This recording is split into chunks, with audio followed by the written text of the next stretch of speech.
Fight చేయడానికి వచ్చాం కాబట్టి మీలాంటి వాళ్ళు, మీరందరూ మేధావులు, అపార్ట్మెంట్లో ఉండే వాళ్ళందరూ కోరుకునేది ఏంటంటే కనీసం ఆ రోజు ఓటు రోజు వెళ్ళి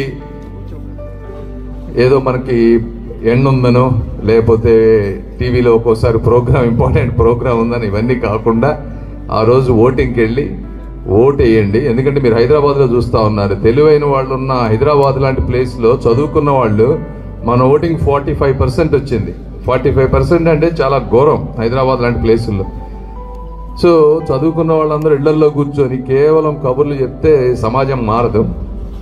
కాబట్టి మీ రెస్పాన్సిబిలిటీగా అదొక్కటి చేయమని నేను కోరుకుంటున్నాను. అదే కాకుండా మీ ఫోన్ ద్వారా మీరు ఎంతో చేయొచ్చు. మీకు ఎంతో వందల మంది కాంటాక్ట్స్ ఉంటాయి. ప్రతి ఒక్కరిని మోటివేట్ చేయండి, ఇన్స్పైర్ చేయండి, తీసుకురండి. ఏముంది, మీకు చైనా లాంటి ప్లేసులు చూస్తే 10 yearsలో ఎక్కడి నుంచి ఎక్కడికో వెళ్ళిపోయినాయి. All you need is 5 to 10 years. Correct leader కనుక ఉంటే 10 yearsలో అద్భుతాలు జరుగుతాయి.